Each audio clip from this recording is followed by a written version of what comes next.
Hay momentos en la vida de fe donde la distancia entre lo que se ha pedido y lo que todavía no se ve parece tan grande que la pregunta inevitable es si lo que se espera alguna vez va a llegar.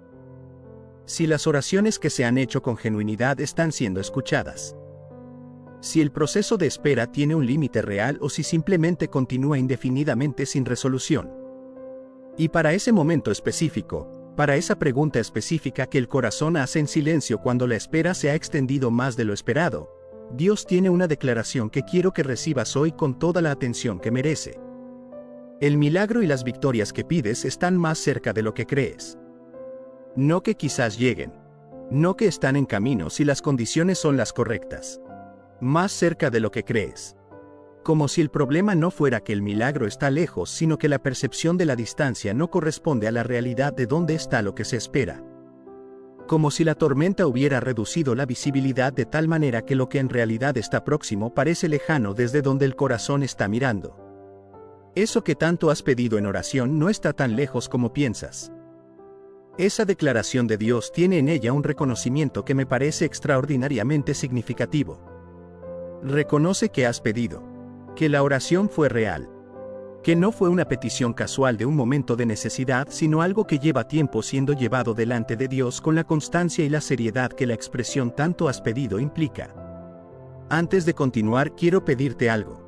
Si hay algo específico que llevas tiempo pidiendo en oración y que todavía no ves manifestado completamente, si la espera se ha extendido hasta el punto donde la fe necesita ser activamente sostenida en lugar de fluir naturalmente, suscríbete a este canal ahora mismo y comparte este video en WhatsApp con alguien que también está en esa espera y que necesita escuchar que el milagro está más cerca de lo que cree. Hazlo ahora y regresa porque lo que sigue es para ti. Quiero comenzar hablándote de la percepción de la distancia versus la realidad de la distancia. Porque creo que hay una dinámica en los periodos de espera larga que produce una distorsión específica de la percepción que Dios está abordando directamente en este mensaje. Cuando la espera se extiende, la mente humana tiene una tendencia natural de extrapolar. De calcular desde la velocidad del progreso visible hasta el momento presente cuánto tiempo faltaría para que lo esperado llegue. Y si el progreso visible ha sido lento o inexistente, la extrapolación produce estimaciones de tiempo que pueden ser completamente desalentadoras. El problema de esa extrapolación es que asume que el proceso de cumplimiento de las promesas de Dios opera con la misma linealidad visible que los procesos humanos. Que si no ha habido movimiento visible en cierto tiempo, la probabilidad de que haya movimiento próximo es baja. Que el ritmo del pasado predice el ritmo del futuro. Pero el cumplimiento de las promesas de Dios no opera de esa manera. Hay momentos donde lo que parecía completamente estático de repente tiene movimiento acelerado. Donde lo que llevaba años sin aparente avance de repente está en el umbral de manifestarse. Donde la preparación que ocurrió invisible durante el largo periodo de espera estaba produciendo exactamente las condiciones correctas para que el cumplimiento pudiera ocurrir de la manera que produjera el efecto completo que fue diseñado para producir. Más cerca de lo que crees. Esa frase describe exactamente esa dinámica. No que el camino fue corto, sino que desde donde estás ahora, con toda la espera que ya ocurrió como parte del proceso de preparación, lo que viene está más cerca de lo que la percepción del momento puede reconocer. Dios conoce tus lágrimas. Quiero habitar esa declaración porque en ella está contenida una de las verdades más necesarias para el que ha estado en espera larga. Dios conoce. No que las vio de lejos con cierta indiferencia benevolente. Conoce. Con el conocimiento íntimo del que estuvo presente en cada momento en que las lágrimas cayeron. Que sabe el nombre de lo que las produjo. Que entiende el peso que había detrás de cada una. Que registró cada lágrima con la atención del padre que ve sufrir a su hijo y que no mira hacia otro lado. Tus noches en vela. Esas noches tienen una cualidad particular de sufrimiento que quien las ha vivido reconoce de manera muy específica. No el insomnio de quien tiene demasiado estímulo o demasiada cafeína. Las noches en vela de quien no puede dormir porque lo que carga es demasiado real para que el cuerpo pueda relajarse completamente. Las noches donde el silencio no es descanso sino presencia de lo que pesa. Las horas pequeñas de la madrugada donde los pensamientos tienen el campo libre para girar sin la interrupción de la actividad del día. Dios conoce esas noches. Estuvo en ellas aunque no siempre fuera sentido claramente. Y en ese conocimiento completo de lo que se ha cargado en silencio, Hace hoy la declaración que esas noches necesitaban escuchar. El milagro está más cerca de lo que crees. Y cada batalla que has peleado en silencio. Las batallas en silencio son frecuentemente las más difíciles de todas. No las que tienen testigos que pueden reconocer el esfuerzo y proveer el aliento que el esfuerzo requiere. Las que se pelean en el interior sin que nadie más sepa completamente lo que está ocurriendo. Las batallas contra el desánimo que quería ganar. Contra la duda que intentaba establecerse como el estado permanente.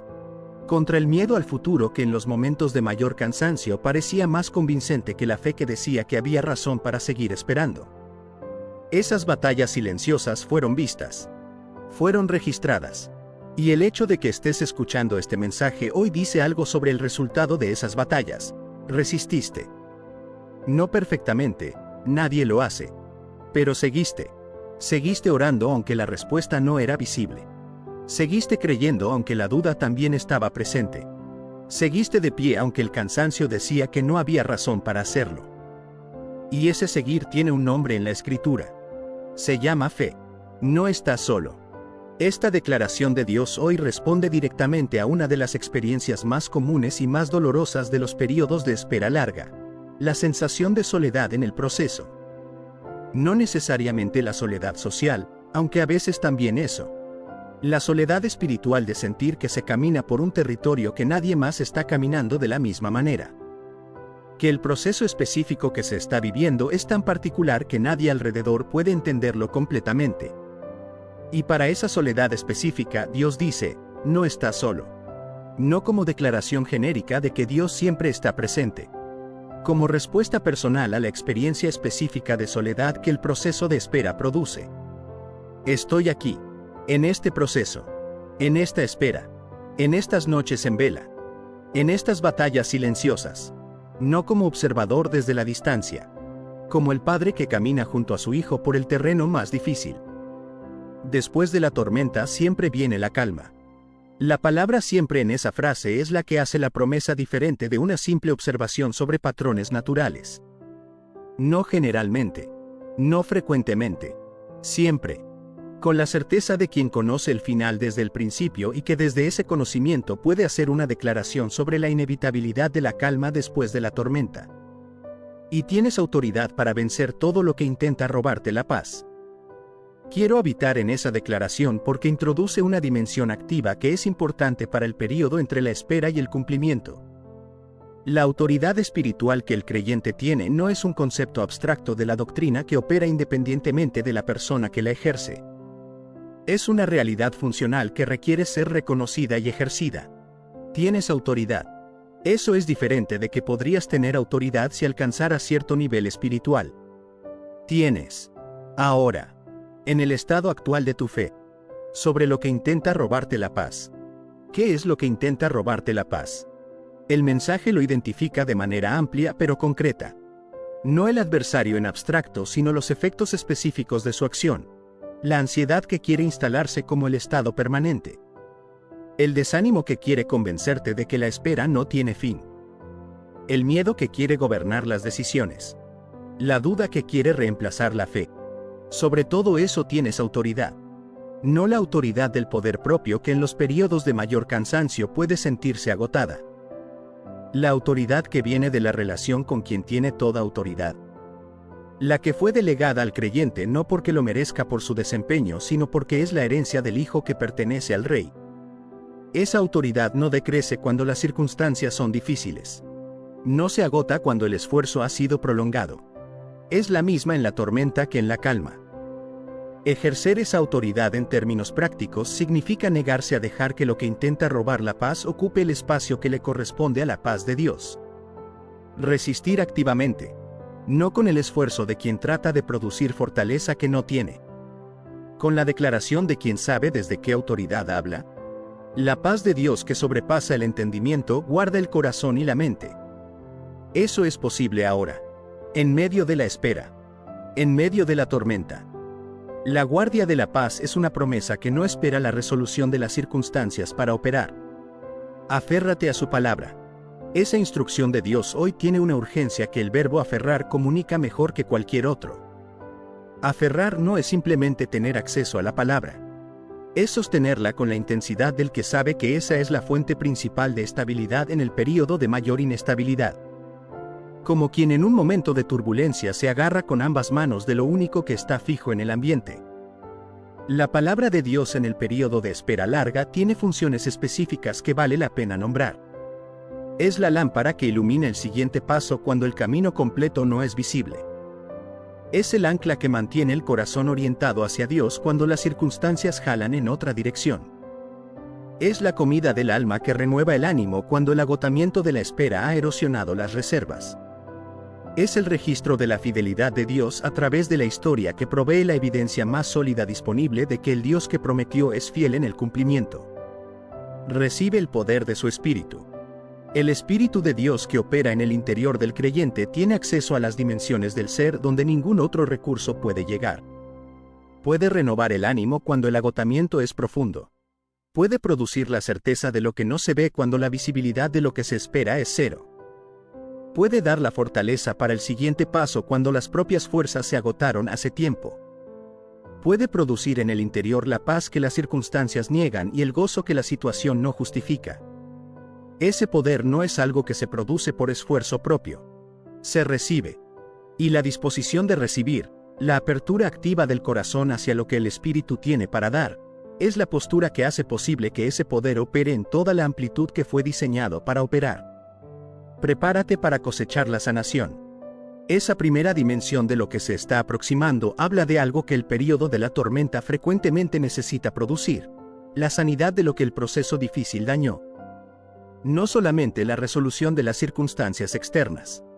La sanidad de las heridas internas que el proceso produjo. Las que quedaron de las noches en vela. Las que dejaron las batallas silenciosas. Las que produjo la espera larga con su erosión gradual de ciertos aspectos de la esperanza y de la capacidad de recibir. Esa sanidad está en el horizonte de lo que Dios dice que se acerca. No como proceso que vendrá en algún momento futuro indefinido. Como parte de la cosecha que el período de siembra y de espera tiene como destino. La sanidad que llega después de la tormenta tiene una profundidad que la sanidad que no pasó por la tormenta no puede tener. Porque llega a lugares que la tormenta reveló y abrió que antes de la tormenta tal vez no eran visibles. La provisión.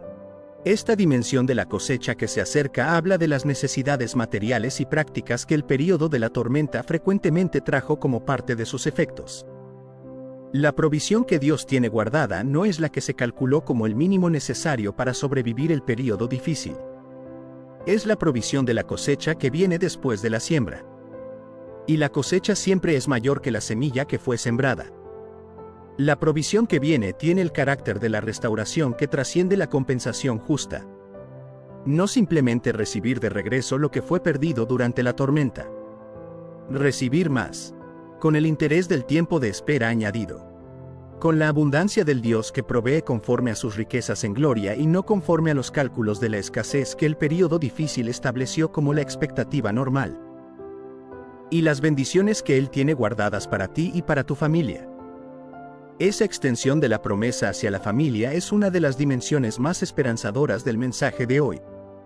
El período de tormenta frecuentemente afecta no solamente al individuo, sino a las personas que comparten su vida y su historia. Los que viven bajo el mismo techo. Los que llevan el mismo nombre.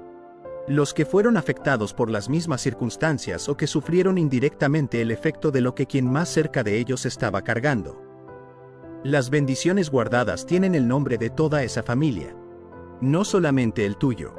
Y cuando lleguen tendrán la capacidad de tocar cada una de esas vidas de maneras que la tormenta no pudo anticipar. La restauración que viene no es solamente tuya. Es de los tuyos. Y esa promesa tiene el poder de motivar la espera activa con una energía que la promesa solamente individual no puede producir con la misma intensidad.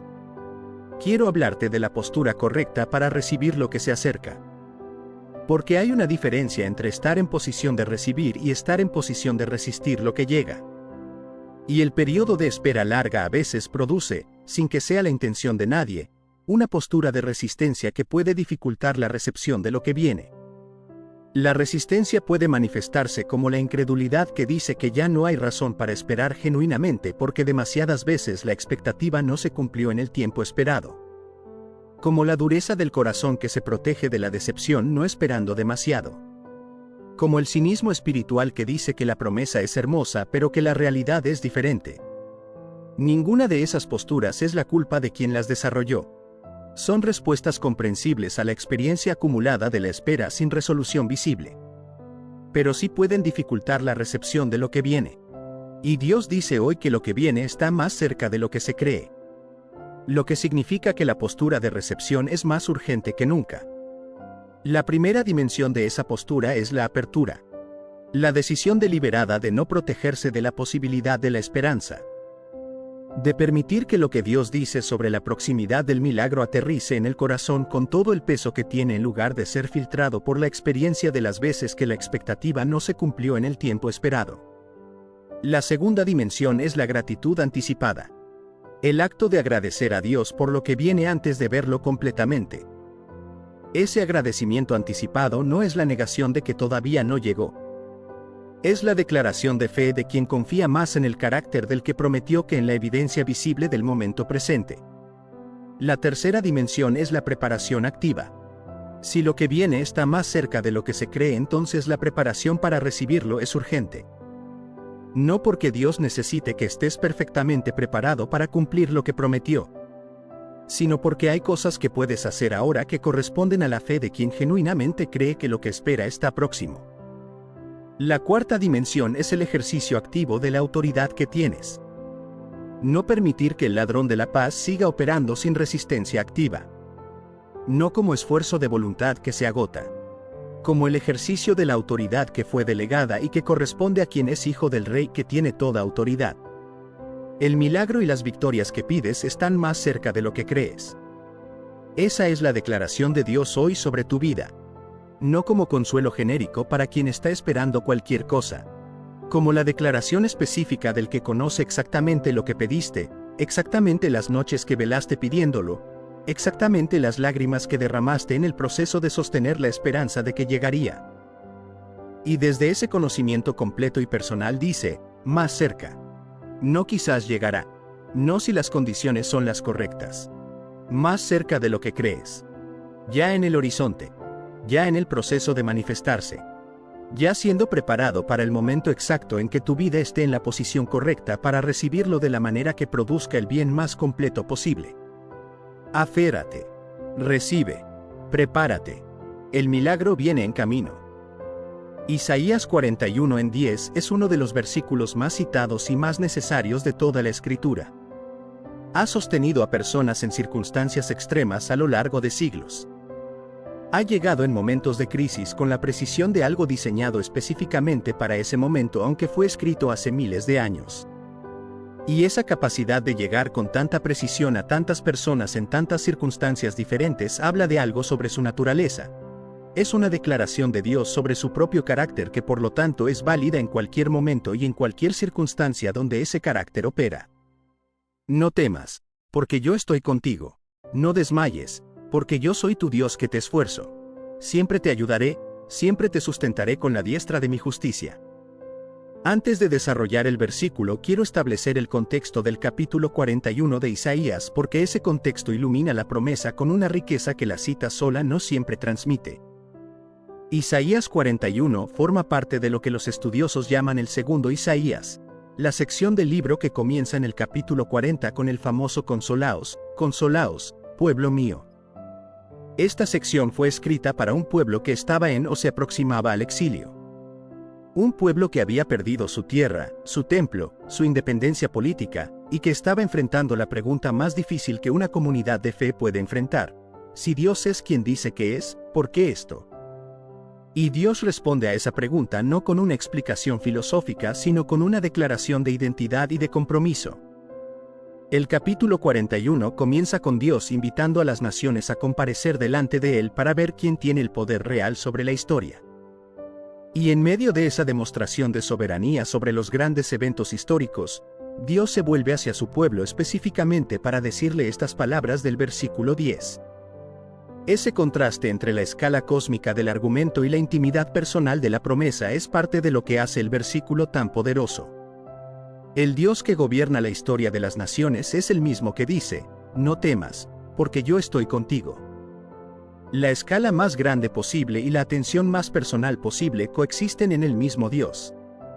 No temas. Primera instrucción. Como ya hemos establecido en mensajes anteriores, no temas es la instrucción más repetida de toda la Escritura. Aparece en el Antiguo y en el Nuevo Testamento con una frecuencia que no es accidental.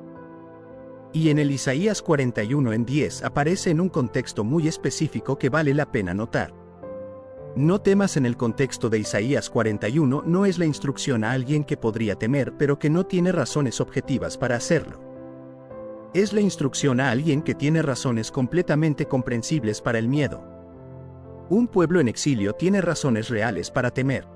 La situación objetiva justifica el miedo desde cualquier análisis puramente humano de las circunstancias. Y Dios no dice no temas porque en realidad no hay nada que temer. Dice no temas y luego da la razón.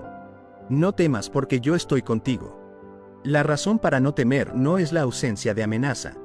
Es la presencia de Dios.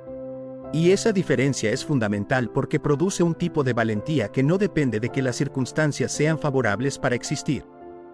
El miedo que Isaías 41:10 aborda es el miedo que produce la situación de desventaja objetiva. El exilio era una situación de desventaja objetiva.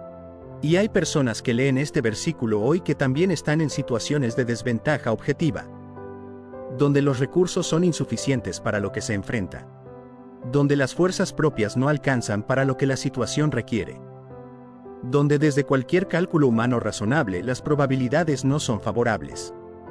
Para esas personas específicamente el no temas de Isaías 41:10 tiene su mayor relevancia. No como negación de la realidad de la desventaja, como la declaración de que hay un factor en la ecuación que el cálculo humano no puede incluir completamente y que cambia radicalmente el resultado, la presencia de Dios. Porque yo estoy contigo. La razón primera y fundamental del no temas. Yo estoy contigo. 4 palabras en español.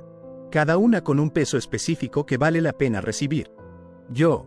No un ángel enviado. No una promesa abstracta de protección divina que opera desde la distancia. Yo.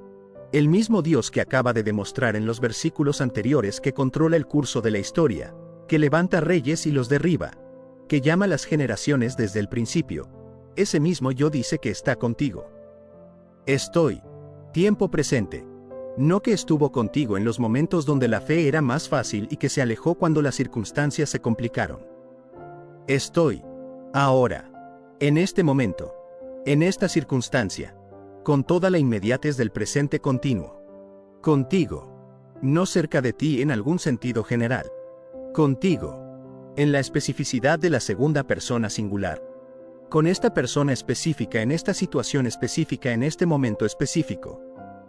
La promesa no es que Dios está disponible en algún lugar si se lo busca suficientemente. Es que está contigo donde tú estás. La implicación de esta razón para el no temas es que la situación nunca puede ser completamente desesperada mientras Dios esté presente en ella.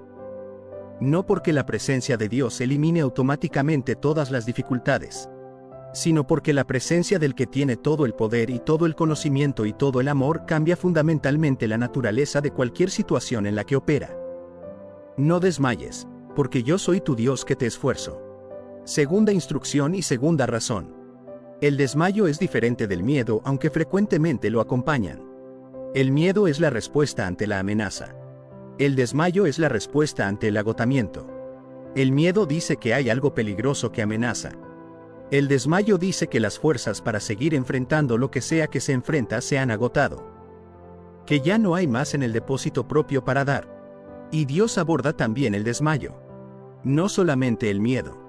Porque en la experiencia del exilio que Isaías describe, y en la experiencia del proceso difícil que muchos de los que leen esto están viviendo, el miedo y el desmayo frecuentemente coexisten. El miedo al futuro y el agotamiento del presente se combinan en una experiencia interior que puede paralizar. No desmayes. La instrucción reconoce que el desmayo es una posibilidad real. Que hay momentos donde el agotamiento es genuino y profundo. Y ante esa posibilidad real, Dios no dice que el agotamiento no debería existir ni que la persona debería encontrar la manera de producir más fuerzas de sus propias reservas. Dice no desmayes y luego da la razón. Porque yo soy tu Dios que te esfuerzo. Yo te esfuerzo. Esa declaración de Dios como el que produce el esfuerzo es una de las más liberadoras del versículo. El esfuerzo no tiene que venir de las propias reservas que ya se agotaron. Viene de Dios. Él lo produce. Él lo da. La persona que está en el punto del desmayo no tiene que generar de algún lugar inexistente las fuerzas que necesita. Tiene que recibir las que Dios da. Y yo soy tu Dios que te esfuerzo. La posesividad del tu Dios aparece aquí como aparece en tantos lugares de la Escritura y siempre con el mismo efecto. No el Dios en abstracto. Tu Dios. El que tiene una relación específica contigo. El que está comprometido contigo de una manera que hace que el esfuerzo que da no sea el esfuerzo genérico que distribuye a quienes lo necesitan. Es el esfuerzo del Padre que conoce exactamente cuánto su Hijo necesita en este momento específico y que provee exactamente eso. Siempre te ayudaré. Tercera declaración. La palabra siempre en el contexto de una promesa de Dios no es una hipérbole retórica. Es una declaración de alcance temporal que no admite excepciones. No te ayudaré cuando lo merezcas. No te ayudaré cuando las circunstancias sean las correctas. No te ayudaré excepto en los períodos donde tu fe esté suficientemente ordenada. Siempre. La ayuda de Dios que este versículo promete es continua, no intermitente. No espera a que la crisis llegue a cierto nivel de urgencia para activarse. No se retira cuando la persona que recibió la ayuda no la aprovechó de la manera más sabia. No tiene periodo de descanso ni días donde no está disponible. Siempre. ¿Qué significa la ayuda de Dios en términos concretos? El versículo no especifica la forma que tomará la ayuda porque la forma es infinitamente variable según la necesidad de cada momento. La ayuda de Dios puede ser la fortaleza que llega cuando las propias fuerzas se agotaron. Puede ser la claridad que ilumina el siguiente paso cuando el camino no era visible. Puede ser la persona que aparece con exactamente lo que se necesitaba en el momento en que se necesitaba. Puede ser la puerta que se abre cuando todas las visibles parecían cerradas. Puede ser la paz que llega sin que las circunstancias la justifiquen. Puede ser la provisión que aparece por caminos inesperados. Puede ser la restauración de algo que parecía perdido definitivamente. Todas esas son formas de la ayuda que Dios promete dar siempre. Y Él siempre garantiza que en cualquier momento en que la ayuda sea necesaria estará disponible. No que la persona nunca tendrá necesidad de ayuda, sino que en cualquier momento donde haya necesidad habrá ayuda de Dios disponible para esa necesidad. Siempre te sustentaré con la diestra de mi justicia. Cuarta declaración y la más visual de todas. El sustento que Dios promete en la segunda parte de este versículo es diferente de la ayuda que prometió en la primera. La ayuda habla de intervención activa en los momentos de necesidad. El sustento habla de algo más continuo y más íntimo. El sostenimiento permanente que impide que quien es sostenido caiga definitivamente. La imagen de la diestra es una de las más poderosas del lenguaje bíblico. La mano derecha en la cultura del Antiguo Testamento era la mano del poder, del honor y del favor. Estar sostenido por la diestra de alguien poderoso era estar en la posición más segura posible. No simplemente recibir ayuda de quien tiene poder. Ser sostenido por la misma mano que ejerce ese poder. De mi justicia. Esta calificación de la diestra habla de la naturaleza del poder que sostiene. No un poder arbitrario que puede usarse de maneras impredecibles. El poder de la justicia de Dios. El poder que opera en coherencia perfecta con el carácter de Dios. Que sostiene porque el carácter de Dios no puede no sostener a quien le pertenece. Que actúa en el favor de quien está bajo su cuidado porque la justicia de Dios incluye el cumplimiento de sus compromisos. Quiero hablarte de la estructura del versículo como conjunto porque creo que su arquitectura tiene una lógica que enriquece completamente la comprensión. El versículo tiene 6 elementos que pueden organizarse en 3 pares. El primer par es la instrucción y la razón inmediata. No temas porque yo estoy contigo. El segundo par es la segunda instrucción y su razón. No desmayes porque yo soy tu Dios que te esfuerzo. Y el tercer par son las 2 promesas de acción continua. Siempre te ayudaré, siempre te sustentaré. Las 2 instrucciones responden a 2 estados diferentes del interior humano que el proceso difícil produce. El miedo que mira hacia la amenaza externa y el desmayo que emerge del agotamiento interno. Y las razones para no ceder a ninguno de esos estados vienen de las dos dimensiones de quién es Dios, su presencia y su identidad. Yo estoy contigo responde al miedo con la promesa de presencia. Yo soy tu Dios que te esfuerzo responde al desmayo con la promesa de fortaleza. Y las dos promesas de acción continua son el resultado natural de las razones que se dieron. Si Dios está contigo y si Dios es el que te esfuerza, entonces la ayuda y el sustento son consecuencias inevitables. No peticiones adicionales que habría que hacer. Promesas que fluyen naturalmente de la presencia y la identidad de Dios que fueron declaradas en la primera parte del versículo. Quiero hablarte de cómo recibir este versículo en la situación específica que estás viviendo. Porque Isaías 41:10 no es un texto que solamente se recibe como información general sobre el carácter de Dios. Es una promesa que debe aterrizar en la situación concreta de quien la recibe para producir el efecto que fue diseñado para producir. Si hay miedo en tu vida ahora mismo, el no temas porque yo estoy contigo es para ese miedo específico. No el miedo en abstracto. El miedo que tiene forma concreta en tu experiencia.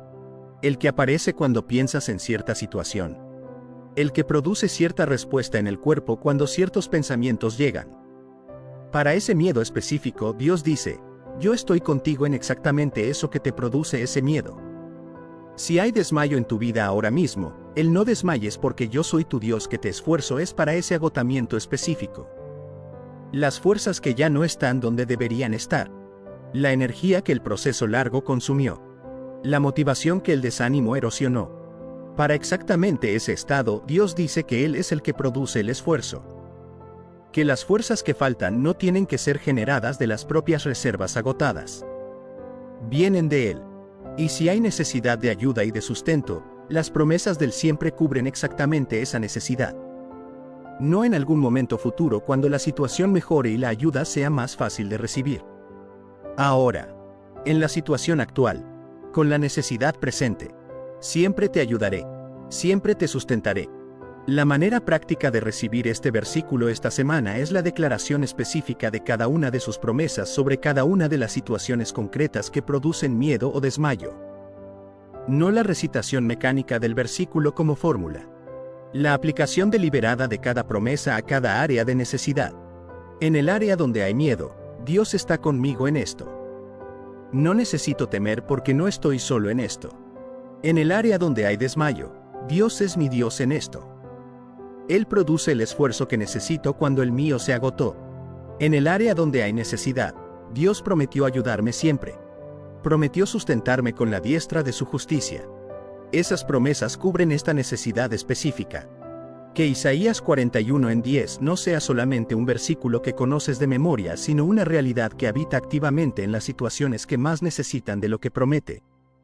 Que el no temas sea genuinamente recibido como la palabra de Dios sobre tu miedo específico. Que el no desmayes produzca en ti la disposición de recibir el esfuerzo que Dios promete dar. Y que los dos siempre sean el ancla que sostiene cuando todo lo demás parecería razón para dudar. No temas. No desmayes. Siempre te ayudaré. Siempre te sustentaré. Con la diestra de mi justicia. Esas son las palabras de Dios para ti hoy. Recíbelas con toda la fe que tienes, aunque sea pequeña, sabiendo que el que prometió es fiel y que lo que prometió tiene el respaldo del carácter inmutable de quien lo dijo. Que el Dios de Isaías sea tu certeza más sólida en los momentos donde el miedo y el desmayo intentan ser los estados dominantes de tu experiencia. Amén.